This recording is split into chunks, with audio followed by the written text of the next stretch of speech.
Awesome! Hi everybody, it's Natalie Baugh and you're listening to It's All Light. And if you're watching on YouTube, you'll notice that we are in the Deadbolt Media studio. This is the podcast media group I'm associated with. And we have Cooper Campbell on for part 2. Yeah, round 2 of identity stuff. Yeah, we were kind of in a rush last time in our last episode, and we kind of dove deep into what Cooper lights up about, which is identity. Yeah. Let's give them a brief overview if they missed episode 1. Yeah, I basically just help people figure out who and what they are in a way less, like, people think of that in such a romantic way. It's, in my mind, it's really scientific at first, and so it's fun for me. But I love doing it, and I love, like, helping people to figure out, all right, this is who we are, and we lock into that, and your psychology tends to, like, fix itself through that, so it's cool for me. So it's more scientific because it's biological? Yeah, and all the pieces are already there, right? I just do, a lot of my work is just getting people out of their own ways. And like, a lot of it, it's kind of like when you go from not wearing glasses to wearing glasses and you realize, oh, my vision was bad. Something becomes more in focus. Right, yeah. Exactly. It's a lot of bringing things into focus that you just don't think about, right? So what would you say the end goal is? It's always basically people steering into the authenticity and genuine. I mean, that's something that I've always, like, that's always the people in my life. That's been my number one priority is it's like, all right, do I get honest? I don't care what priorities you have as long as you're true to them, honest, authentic, those sorts of things. And so you push them towards the authentic versions of themselves, and then they tend to do special stuff after that, because that's kind of my thesis, if I were to be in a college course, is the fact that everybody has it in them to do remarkably extraordinary things. It's just about figuring out and calibrating yourself to be in tune with what those things are for you. So do you feel like most people don't know what they're capable of? Yes. And then when they dive deep into who they are, their potential, how to tap into that potential, then they're able to see more clearly, like you said, with the glasses. Right. And accomplish different goals, find new goals to achieve. Right. Yeah, I definitely feel that way. And, like, the funny thing about the calibration is there's kind of 2 reasons for working on your identity. Yeah. You're really low and you want to stabilize, or you're stable but you want something more. And so calibrating, you go through a course like yours and you just learn new things about yourself. Right. And about your identity. And you work through, it's a lot of just, like, simple questions. I don't like systems for it. A lot of people have encouraged me to be like, yo, create a system that's really marketable and easy to sell, right? And it's like, systems don't actually help with it because you actually want the subconscious to stay sub.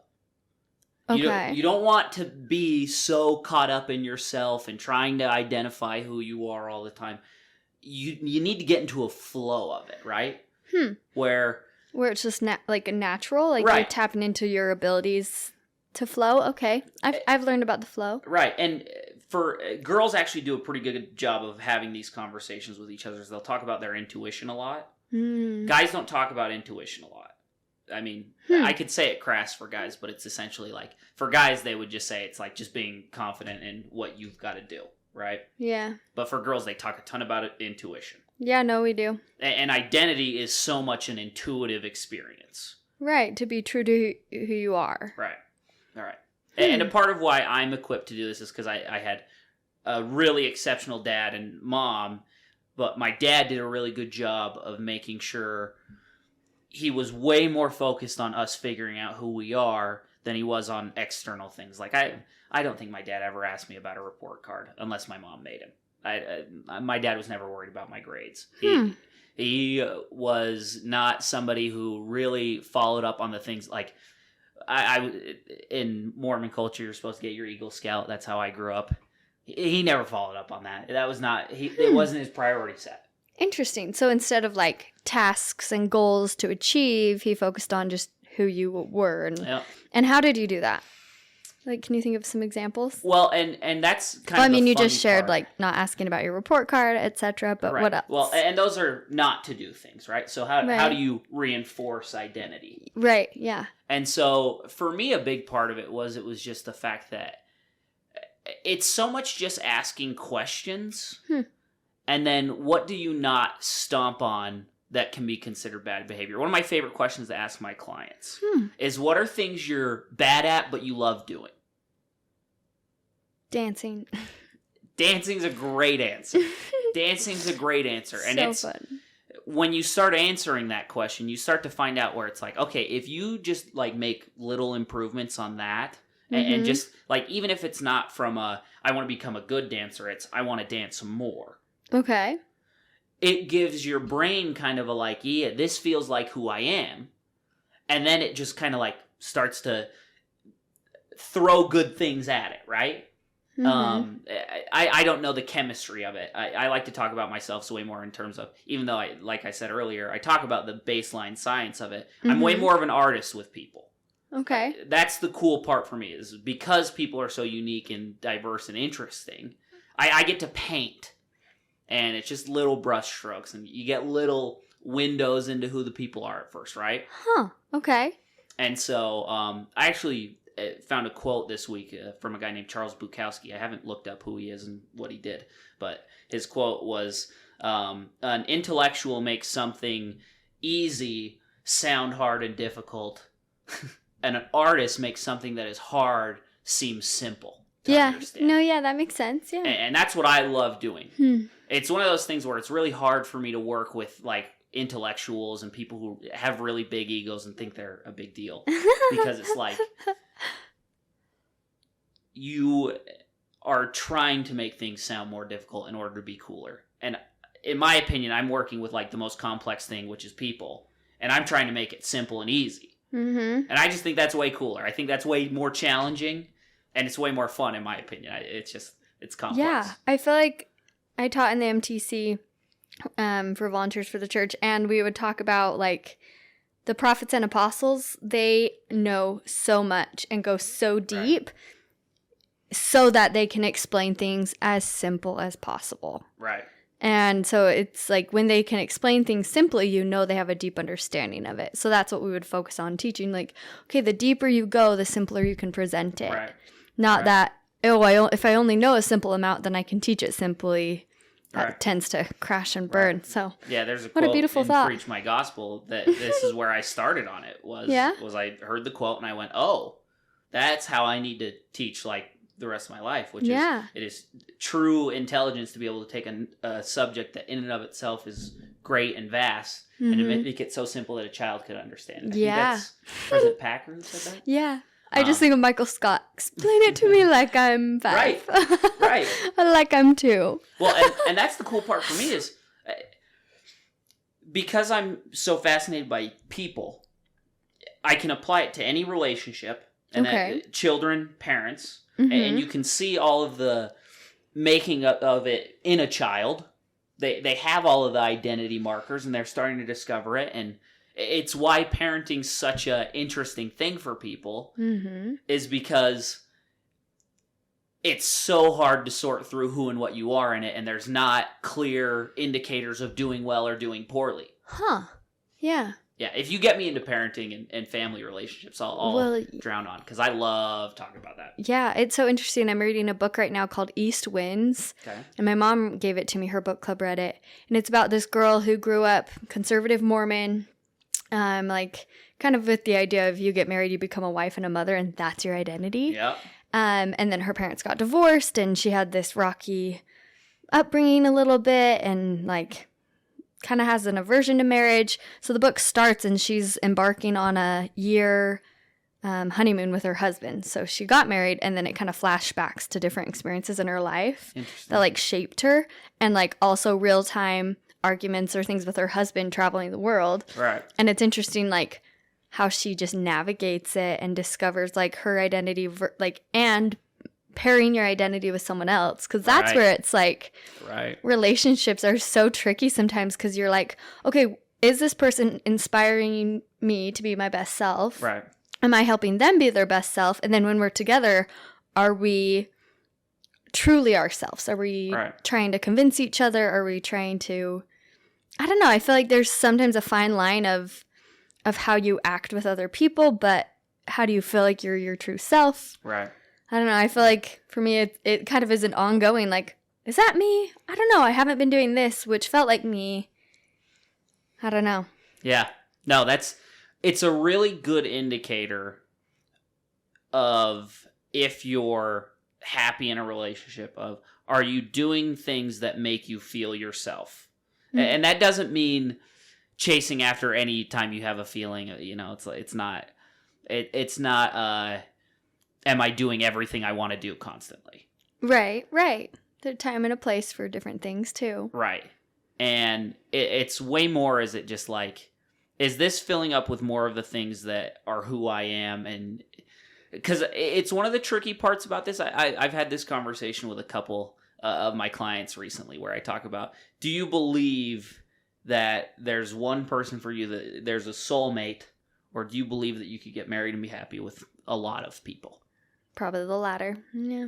Yeah, I am the opposite. I don't believe in the latter. I don't believe that there's a bunch of people. I'm a soulmate guy.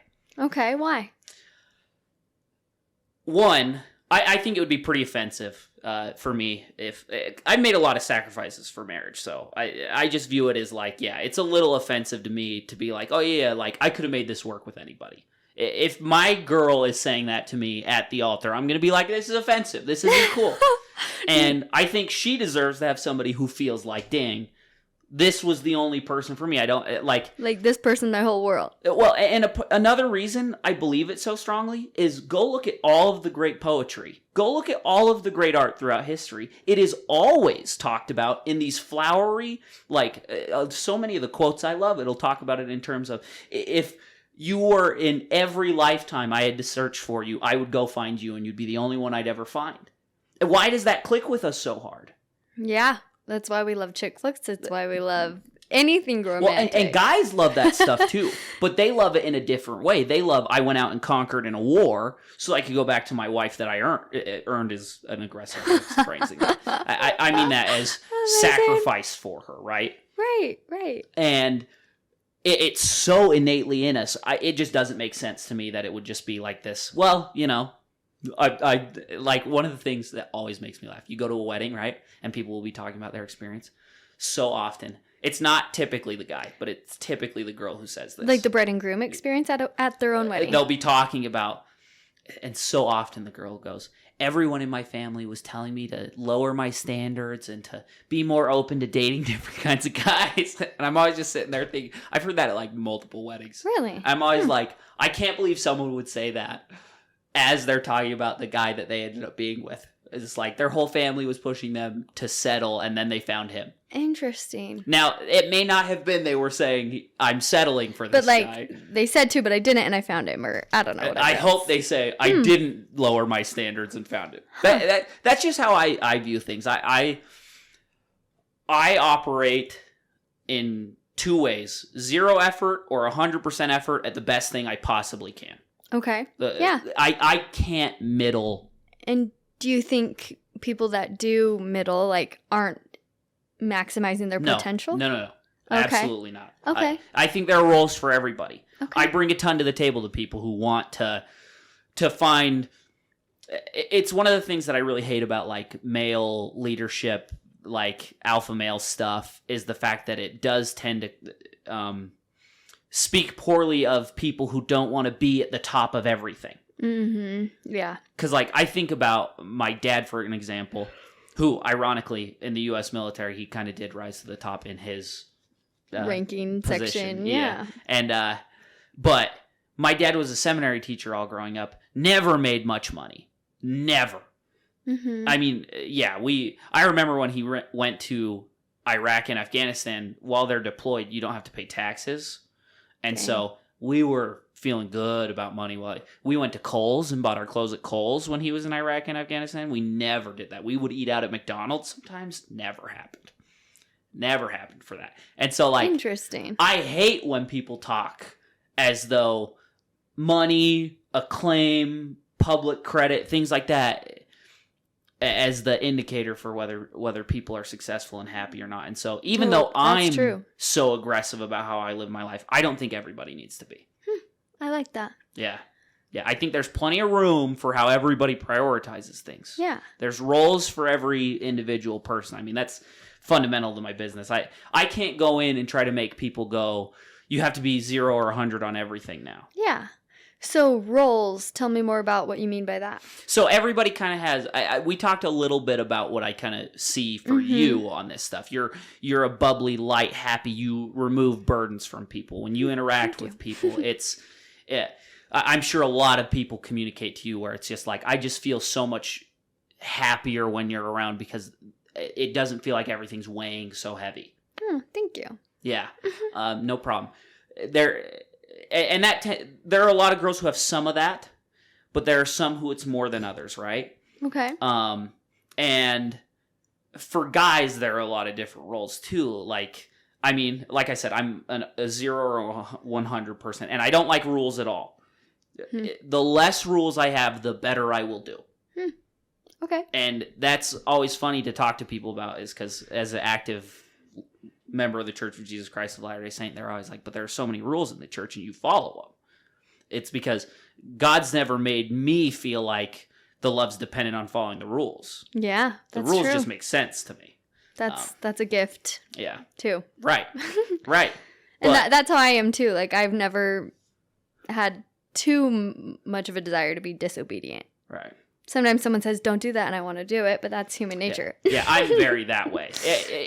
There's a part, I joke with a lot of people who, I have a lot of friends who aren't Mormon or were Mormon and don't follow any of the rules. And I talk to them and I'm always like, I have that same, like the hair on the back of my neck stands up when people try to tell me how to do something or what to do, without like a modicum of respect first. Right. It's just like, I get that you're smart. Well, and too, sometimes it is just a level of understanding, right? Like, I mean, the way both of us were raised, we understand that the rules protect us, but also like we're happier if we follow them. Yeah. And I guess it's interesting to think about people who've maybe left the church or don't practice it anymore, like what they've come to understand for themselves. Right. And it's hard when your testimony, like my testimony is like, you'll be happier if you just did some of these things or learned a little bit deeper that these things are important to your life. But like, you can't really use that argument with people like that, people who've left just because they're in such a different place. I don't know. It's an interesting topic. Right. Well, for girls, it's funny you mentioned something that's very much one of the things that I work with women on, which is protection is something that is provided and something you guys value. Okay. Yeah. I know there are some guys who value that. I'm not one of them. If somebody tries to tell me you should do this because it'll keep you safe, almost a guarantee I will do the opposite. Okay. That is not my language. I was not sent to this earth to prioritize safety. I love risk. That's why I don't like rules, is because rules are always marketed from these keep you safe. Right? The reason I like church rules, which is funny, I don't think I've ever actually articulated this. The reason I like church rules is because that's the path to being the best version and the most honest version of yourself. Yep. Is because if Christ made me, right, I better listen to him on who I am. True. Because he made it. That's true. That is very true. It's like, and then him and God, pulling together intelligences, if you want to get deep into it, but like putting us together, like you said, I like that we all have roles and purposes in our life. And I feel like sometimes that is hard. Like if you think about being a wife and a mother, like your role as a wife and a mother exists, and like raising children, like you said, you could talk about this, like I want to study, and like I watch my sister and she's doing a fabulous job raising her kids, but like what happens if they fall down? Like what do you say to them? Like, oh, are you okay? Or you're okay, get up. There's such a difference in how you shape your children and foods you feed them, and if they watch you exercise, they're more prone to want to exercise and things like that. So it's interesting to me to think about like your role in that area, but I feel like some people see being a wife and a mom, a wife and a mom, like in the book, it's like that's your whole life. Right. So what do you feel like a woman can do as a wife and a mom to like make sure she's staying true to herself? Right. So this is you have to be really respectful to the unique nature of every individual person on this sort of thing, right? It's one of the reasons why I don't like systems is because as soon as you put in a hard rule for something, somebody's going to be disaffected by it, right? Right. Yeah. It's going to filter out some of the things that you actually wanted. There's nothing you can do. But when it comes to moms, and I love this conversation, one of the things that if you can have healthy conversations with your partner, if you can talk to them about kind of the ways that you feel the most validated, right? Mm-hmm. Because that's one of those things. Kids aren't going to be able to speak the language of your validation. Right. Unless they're really intuitive kids. And so a lot of parents become closest to whichever kid is the most intuitive, right? I'm super close with my mom, because I was really intuitive and I always spoke her language, right? And I was really good at sacrificing how I needed to be seen so that she could feel that way, right? Okay. And so kids, it's one of the most encouraging parts of having kids, even though I don't have any, is the fact that kids are very resilient and kids are designed to outgrow their parents, right? And so, and I can get more into that, but when it comes to how do you manage the identity being a mom and also outside of a mom, is you have to figure out what are these things that you bring to the world outside of your kids. In general. Yeah. What do you bring to the world? Okay. Because one of the best, most encouraging parts is kids follow examples. They don't learn very much from what you say. They're not good at that. But if you do things, they see that. They follow that. My whole career is made off of I just watch my dad be in human intelligence and then teach. My grandpa. My grandpa, his big contribution to the world was anybody who came into his life, they were his favorite version. Like he loved them. That was it. He didn't care if you were a gas station worker. He didn't care if you were his grandson. He loved you. He loved you for who you were. Okay. And so that's background into my business. Love that. When it comes to figuring out those things, is you have to piece together what are the moments in your life that you felt the most like, oh, I impacted things and wow, was it awesome. Okay, yeah. Like one of my examples I use for my life is I was the basketball manager. I don't know if I talked about that last time. You did in the last episode, yeah. Nobody else got that. Nobody else understood that it was like, oh, this fits me. And I did it all 3 years, even though nobody ever walked up and was like, oh, you're pretty cool for being the manager. I felt so cool for being the manager. I still do. Still do. I wish I could brag about it more. You own it, yeah. And now I kind of do. But you start to find those things, because so many people think that it's got to be career. It's got to be career. And it's like, identity comes way more from just who you are when there is no pressure to be anything. Or when you're in your room by yourself. Like, right. What do you do? Do you dance? Do you read? Right. Draw? Sleep? Right. Well, and there's a quote, more church quotes, but there's a talk where he's quoting another talk, and it says, men can be two things in their free time. He's talking about humankind. You can be either eagles or hogs. And he goes through how eagles and hogs both work very hard during the day to provide for their kids.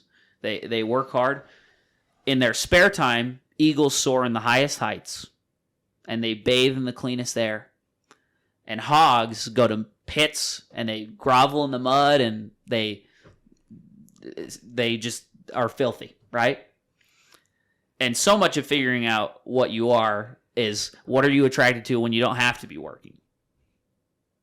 And it's one of those funny things where I'm not like one of the people who goes, it should always be like the highest highs for different people are different things. Like I love talking about greatness, and I love talking about like what cultures lead to that sort of a thing and getting the most out of people, right? And I love people. That's what I do in my spare time. That's why I made the business on my spare time. Yeah. This is what I love doing. What is the highest heights? Right. Where are you soaring in the cleanest air? I am the happiest supporting people who are trying to do great things. Have you read Good to Great? I've read some of it. I try not to read too much current. Why? Current things tend to be cloudy. Okay. Where if you go to the past and the things that have lasted a really long time, they never die for the most part. Like the classic. And so they can almost always be applied, right? Yeah, I want to go back and find the oldest record of cold plunging and the oldest record of waking up at 5 a.m. I guess you could read a farmer's almanac or something, and it's getting up at 5 a.m. I was listening to a podcast, and it was at the beginning of the episode, we were talking about like a flow. Like, where are you in your life flow? Right. And this whole episode gave you like 10 things to get into the flow. And his first one was, okay, you wake up at 5 a.m., go trail running. Right. So that's where you feel the most alive. And lucky for me, I can relate to that. Right. But I'm like, oh, it's dark at 5 a.m. Like, it's scary. I don't want to go on the trails alone, but you can modify it. But I love just like, for some people, like my coworker, it's going to the CrossFit gym, every morning. And that is her flow. And she does it like 2 times a day, and she's ripped, and she'll probably be that way her whole life just because that's what she thrives on. And she doesn't eat anything bad for her. Like, it's impressive that's her flow. So how can I get into a flow like that? Like, because obviously I want to be fit and healthy. So how can I find, I guess, trail running? I've found one thing that I love that helps me stay fit and sane, honestly. Right. But I kind of want to, if you have any more thoughts, we can plug them in. But yeah, I kind of want to give our listeners an example of why they would need to come to you. So maybe you have an example of a client that you could share, as well as the the beginning questions that someone would start with to embark on the journey.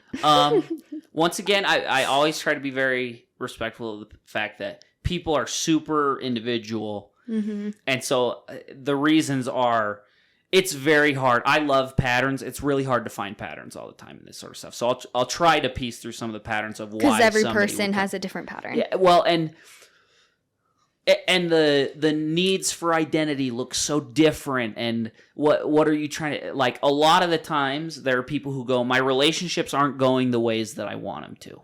Okay. Yeah. That's a good indicator that we've got some identity issues here. Okay. Either on self or on the other end, or it's almost always self. Okay, yeah, that makes sense. Because a person who has a good sense of self, high self-esteem, knows who they are, doesn't put themselves in positions to where that gets taken advantage of all the time. Okay. Now, you can still have negative experiences, but the type of person who would go, my relationships aren't going the way that I want them to, wouldn't think of me if it was like everybody else is doing genuine things that I don't blame them for, but like I need to remove myself from this situation, right? Huh, interesting.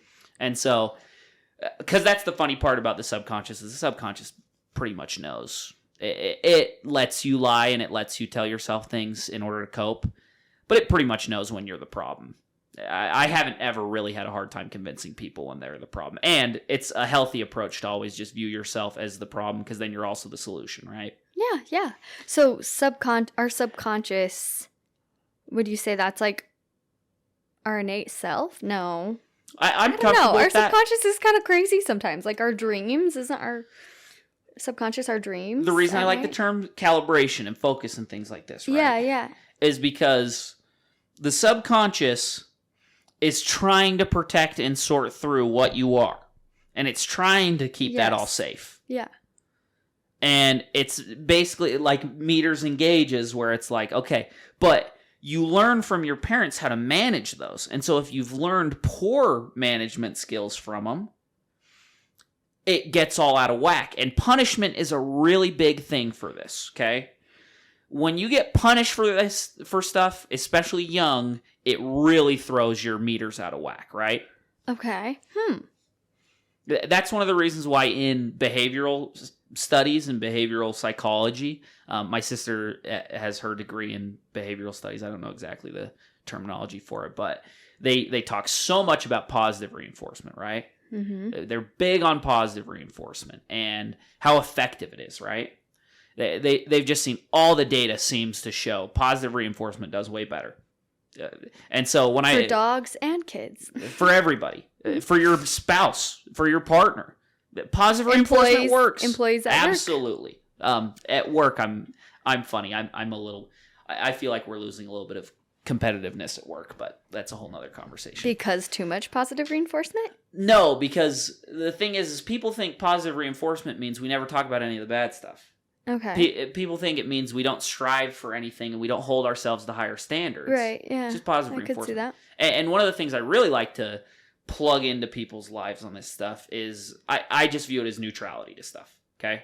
Okay, yeah. So often people use punishment when what they should do is neutrality, because one of the other things they've found in children and adults, this always is for the most part true, is the fact that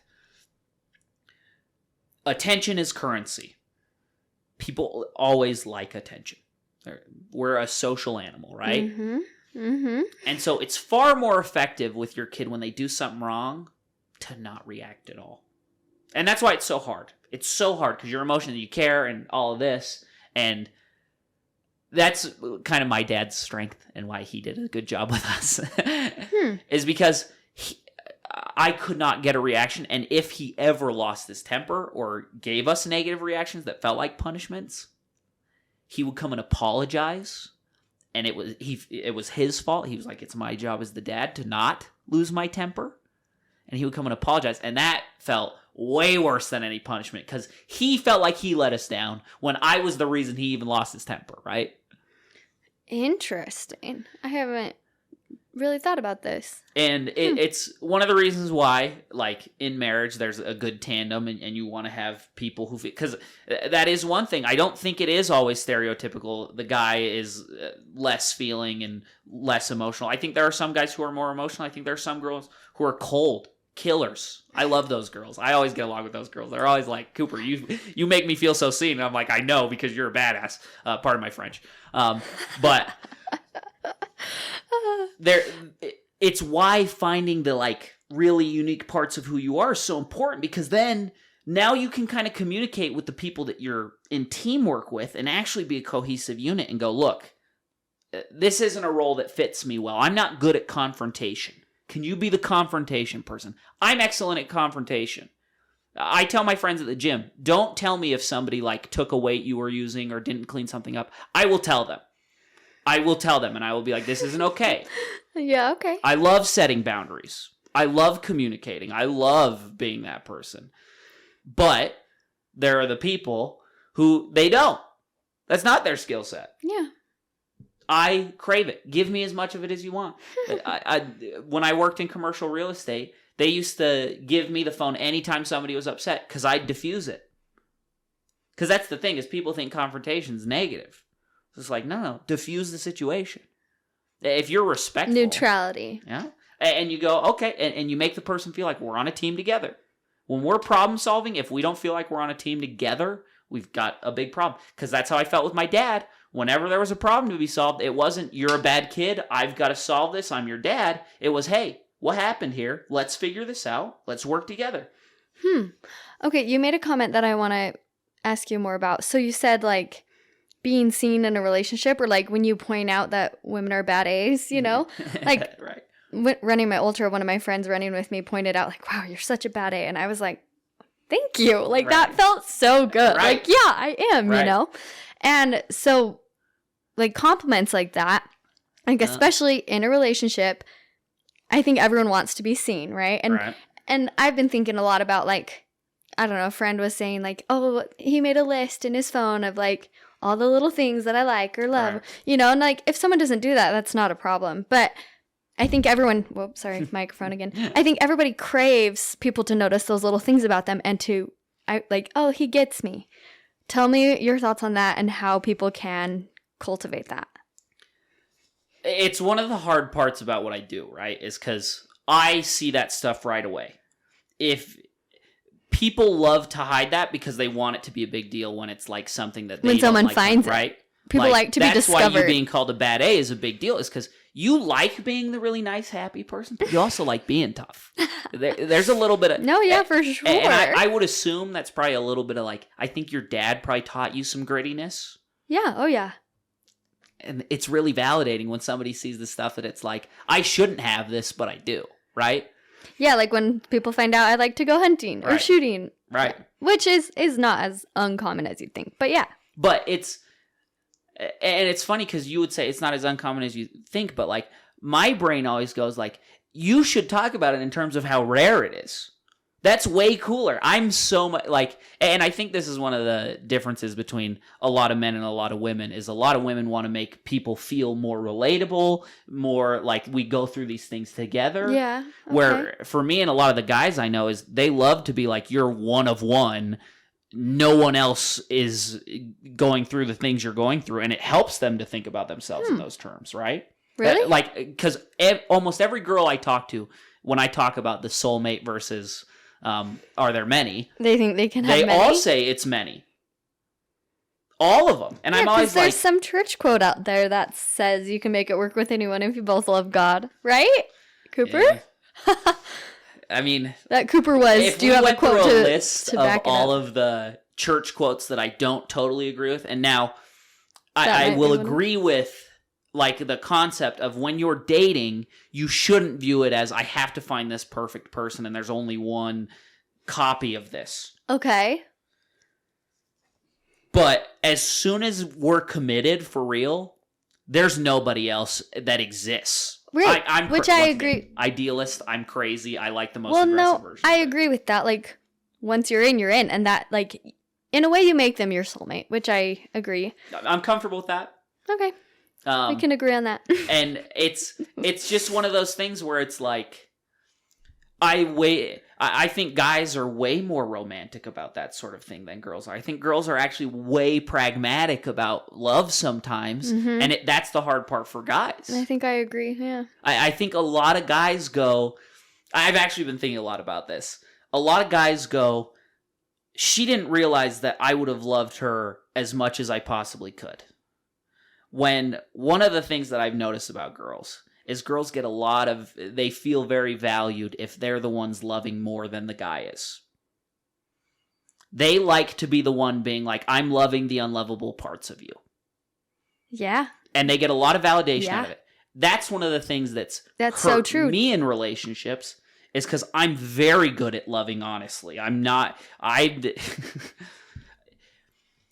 If you have the superpower of noticing the things that nobody else in their life validates, it's very easy to find that in other people and for them to get very attached to you, right?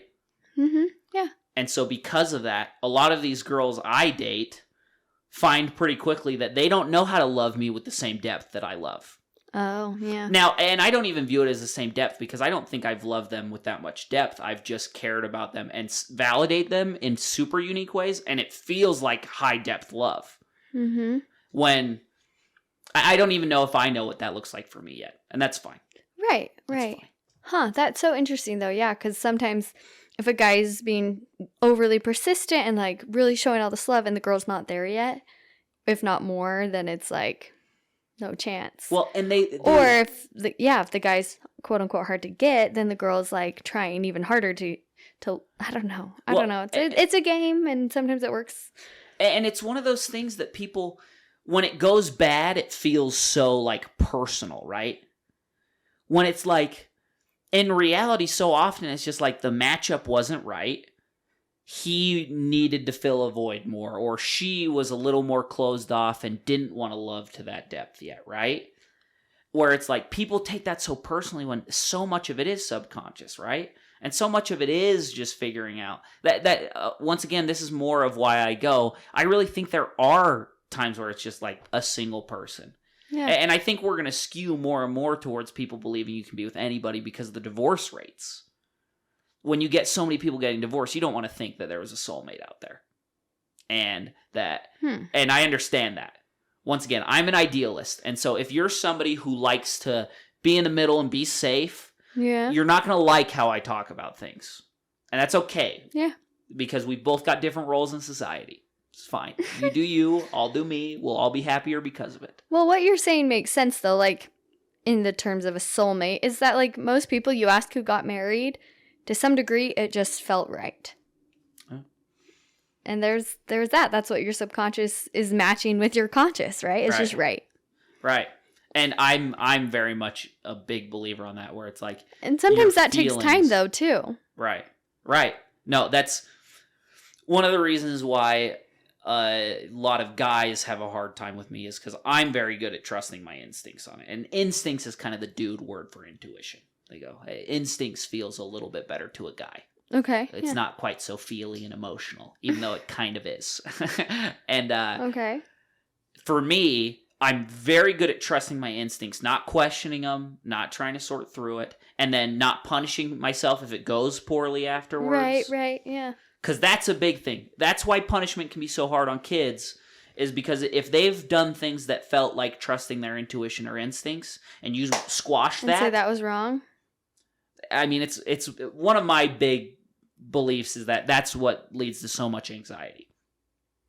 Is because they don't have too afraid to do the decision-making mechanism inside you, however it's defined, whatever psychology has told us that it is. I don't get into the weeds of that. But whatever it is, it needs to feel like it can trust without seeing and without knowing how the outcome's going to go. And so if you get punished every time something goes poorly when you trusted an instinct or an intuition, you're going to develop...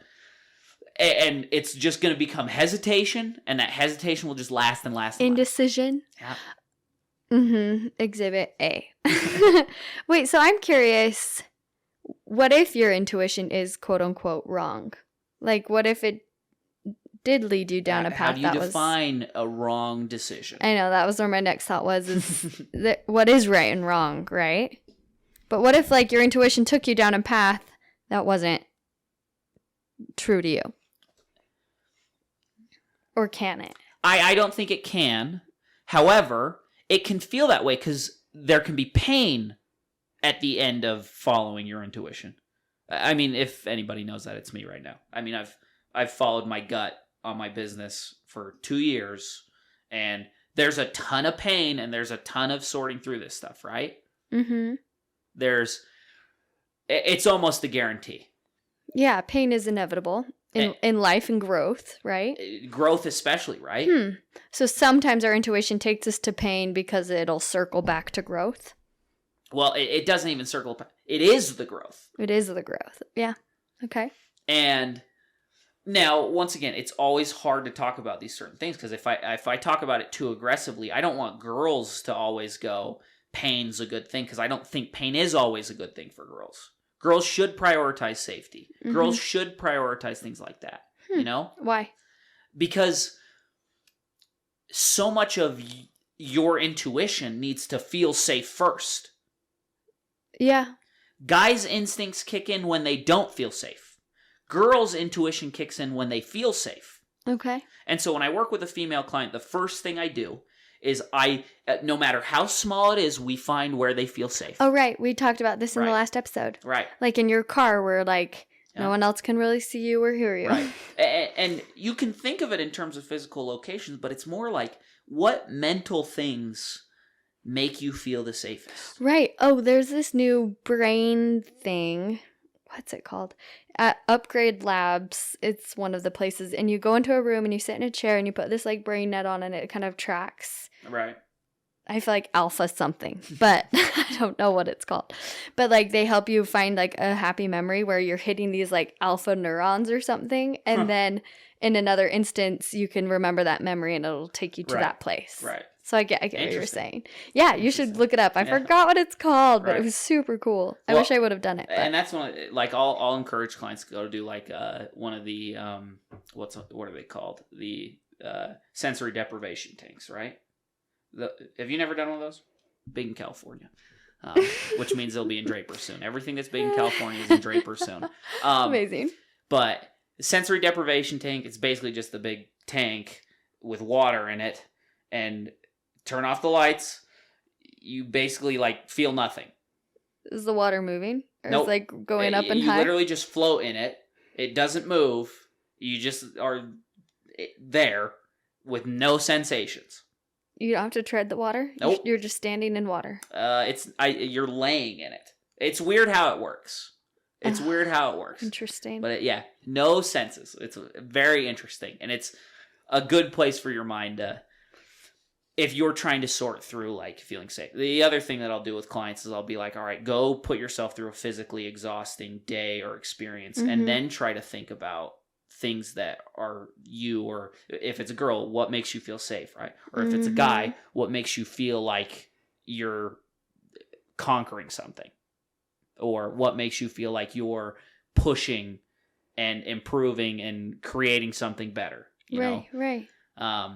It's always interesting to see the different dynamics between how you're supposed to push the individuals on this stuff, right? Yeah. But yeah, with girls, there's so much fun things for me in working with girls, because I feel like I learn so much more from girls because I'm a dude. So so much of dudes is it's just like, suck it up and go do more. When it's like with girls, it's like, all right, let's talk about it. Let's like really figure this out and define safety. And then, all right, after we've defined safety, how do we make that a little bigger? All right, who in the next, because like you kind of start with, how do I stop you from beating the hell out of yourself over mistakes? Because girls beat the heck out of themselves over mistakes. And so if I can protect you from you, then we can start to go, okay, are your parents super critical?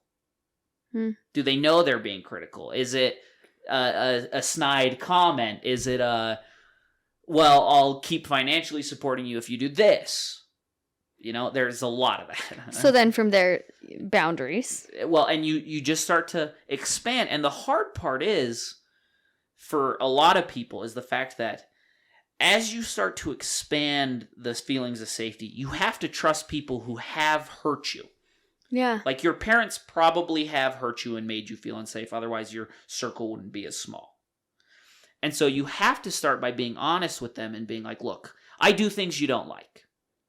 And that's always going to be a thing. My parents thought I should have gone to school. I wasn't a perfect kid. I'm sorry. But you have to just keep growing it and letting them imperfectly handle things. Because that's the other pernicious part about society right now, is there's so much perfectionism too. People don't even feel safe to start taking the little steps. Just, I should just try and fail. Right. And that's, identity is failure. And I'm sure at some point you're supposed to get good at it. But if I'm not good at it yet, chances are you've got a while to go. Good at failing? Yeah. Well, not even failing, but like at being myself all the time. It's still not... It still never feels like, because there's pain associated with it, your brain never stops going, pain is bad. So steering into pain is never easy. And steering into letting other people be imperfect, that's something that was really hard for me. I'm really good at just cutting you out. I don't need people. Well, yeah, especially in like a husband-wife relationship, I feel like something I'm working on is knowing that the other person's imperfect. And like me and my friend went to lunch and we were just talking about relationships, and just like, she's like, 2 years ago, if I would have known where my life was, like, I would have had no idea. We would have been here. And she's like, and I don't know where I'll be in the next 1 or 2 years, you know, with like a entrepreneurial husband, you know, never know how the business is going to go, investors drop or whatever else, like switching jobs. She's just like, it's just uncertainty. So you find someone that you're willing to accept all their uncertainty. Well, and this is one of the most important things, is you have to figure out who they are outside of those circumstances, because then you can have certainty. Right. Like they're a hard worker. Therefore, even if they do pivot jobs or whatever, you know, eventually they'll make their way through. Well, and that's one of the things that girls really bring to a relationship that is really, really hard if you don't have it. It's why when girls get too preoccupied with, is my husband is he keeping me safe? Is he doing all these things? And you're bringing it up. I'm concerned about this. I'm worried about this. It feels like you don't think I can do my job. Oh, yeah. That is, yeah. And so a big part of girls, they have to have faith in their husbands. That's why you marry them, right? And that's why trusting your intuition so good, is because if your intuition led you to the guy, it's not uncertainty of him, it's certainty of your own intuition. Of sticking in it and working through whatever comes your way. And that's way more validating to the other person, because it's like, she trusts that she made the right decision in picking me. I'm not going to sit around and play video games for 2 hours today because I need to go out and get more work done. Right. And I think guys biologically have an innate sense of, I do want to provide, I do want to take care of her, I do want to take care of my family and work hard and be successful. Right. Yeah. Well, and that's so often you have the conversations and we'll talk about all of these things that we believe people have innately. And so that's why my business is important, is because there's all this innate stuff there. Mm-hmm. We just got to remove some of the gunk. And it tends to be from your parents, and that's okay. So then it's sifting through those things from your parents and setting boundaries from those things. And would you say it's just recognizing that and building off of just acknowledging that? Yeah. And it depends on your communication skills, and it depends on what you want. Like I've said, a reason I'm a good person to talk to about this stuff is because you will always get the most aggressive version of the events, right? Mm-hmm. And so you can sort through where you are, because I'm so aggressive, it's like, okay, I don't need to go quite that far. I'm a 65% person, and Cooper's 100. Like, I don't know if I should say that. There's a person in my life who calls me specifically to get the most aggressive version so that they can then sort through, all right, how do I actually feel? No, that sounds helpful. It can be very helpful, right? And so then you get more of a sense of what are the innate things that I know, and how do I trust those things? Mm-hmm. And that's the thing, is trust in any relationship, especially with yourself, is always built very, very slowly, very little. And so it is trusting, hey, I felt like I should turn here, so I turned here. It's doing stuff like that. I do stuff like that all the time. I never know if it works. Well, and in a gospel sense, too, a lot of that is just paired with the Spirit in your life guiding you. Right. A religious perspective, 100% is a big part of it. Even people who aren't, I mean, whether you believe in an organized religion, whether you believe that there is or a higher power. Any of these things. Guiding vibrations. Yeah. I like numerology a lot. Numerology is really funny to me because it would make sense from a rational perspective that numbers would be the language of the universe, but that's a whole nother thing once again. But there's all these things that can help you understand intuition. And like I said, in my opinion, if there is a God who created us, he wants us to steer into those things that make us unique, regardless of whether he gets all the credit all the time in a perfect way. That's the other part. If he made us imperfect, he was planning on it. Yeah. So to wrap up today's episode, what do you feel like is an uplifting takeaway for people to take on for the rest of the week? It's okay to not have it all sorted out, to not know who you are all the time. And I love talking about moms with you because I think moms have such a hard time figuring out their own identity at times. And it's very hard because, like I said, kids don't validate you. And so my takeaway for them would be not to be scared by the feelings. And not to feel afraid of the fact that it's like, I don't always know exactly who I am. It's like, that's okay. That's a precursor to getting to where you want to be. And that's probably the same for women becoming wives, in a sense, too. Yes. I mean, you sacrifice some social things, and I think that's part of the problem in Utah Valley. People love going on trips with their friends, and they love maybe flirting with every guy. I don't know. Not necessarily that, but I don't know. It's hard to, like, once you're in a committed relationship, you sacrifice some of those things. And I think it's hard for people to come to terms with that. You sacrifice some validation from others. Because if you're in a that relationship, rings true to me. Yeah, if you're in a relationship, I love validation from anybody and everybody. And they can't figure out communication and how to validate you really personally, or to just let you get that validation from others. Because that's one thing. Yeah. No, I love that. Let it be. Feel the feelings. Yep. Acknowledge you don't have it all figured out. Intuition and instincts. And they're lacking a ton right now. Yeah. In Leah's episode, like a few episodes back, she was talking about creativity, and she's like, wake up in the morning and the first thing you should do is just write whatever comes to your mind, and then that kind of will direct your life into what you should be focusing on, because that's your intuition. An intuitive experience, leading and guiding. I think my takeaway from today is probably call you and I'm still more curious of like going through the journey, like where you start and how you unpack certain things, just because it'll help anyone, even if you aren't struggling or even if you are in the middle. I don't know. I think there's just so much to learn about identity. And for me, it's like, okay, am I being my true self in a relationship, and how can I help? I think the more you learn about how to do this for yourself, the more you can help other people feel it for themselves. So thank you again, Cooper, and we'll talk to you all next week. Bye.